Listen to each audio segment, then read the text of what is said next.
សួស្តីបងប្អូនអ្នកឆ្លាញ់ម៉ូតូទាំងអស់គ្នាថ្ងៃនេះធ្វើដំណើរផ្លូវវិញឆ្ងាយតិចហើយមកដល់កន្លែងលោកយាយណៅលោកយាយម៉ៅពេជ្រនិលជិះចម្ងាយ100គីឡូហើយប្រហែលជាគង់2ម៉ោងព្រោះផ្ទះផងអីផងនៅភ្នំពេញណាជាទូទៅគឺម៉ូតូតម្រូវឲ្យយើងជិះ100គីឡូឬ1ម៉ោងកន្លះទៅ2ម៉ោងយើងឈប់ឲ្យលាងម្ដងហើយលាងមុននឹងលាងយើងត្រូវឈប់វាកន្លះម៉ោងទៅ1ម៉ោងទៅនេះខ្ញុំជុំ1ម៉ោងហើយបាទខ្ញុំលាងវានៅក្តៅទេ1ម៉ោងហ្នឹងប៉ុន្តែយើងត្រូវការធ្វើដំណើរទៅមុខទៀតយើងមិនអាចនឹងអង្គុយចាំដល់រហូតបានទេអញ្ចឹង1ម៉ោងវាល្មមប៉ុន្តែបងប្អូនអាចសួរមកវិញថាចុះបើខ្ញុំ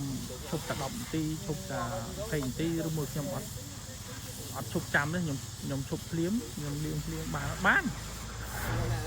គេអត់ខាត់យើងទេព្រោះម៉ូតូយើងហើយយើងចង់ឈប់ភ្លាមលាងភ្លាមក៏បានប៉ុន្តែដល់ពេលមានបញ្ហាឬខូចខាត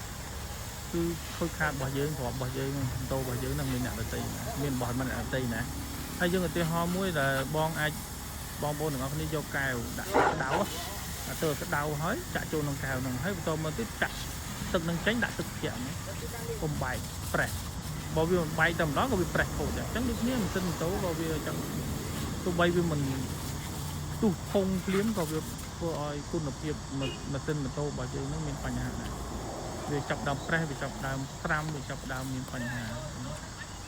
អូខេថ្ងៃនេះខ្ញុំចែករំលែកជូនបងប្អូនប៉ុណ្ណឹងអញ្ចឹងសង្ឃឹមថាជាប្រយោជន៍ដល់បងប្អូនទាំងអស់គ្នាហើយថ្ងៃនេះមកលាងនៅទឹកធម្មជាតិនេះខ្ញុំជិះកាត់តាមផ្លូវជាតិលេខ4ខាងជិះយូរហើយតាំងពីផ្លូវ4លឿនធ្វើមកហើយថ្ងៃនេះបានជិះកាត់ផ្លូវជាតិលេខ4ចូលបាញ់កន្លែងបងគាត់ប្រើទឹកធម្មជាតិណាទឹកនេះអត់ប្រើម៉ូទ័រប្រើអីទេគឺត្រង់ចេញមកពីភ្នំមកបាញ់តែម្ដង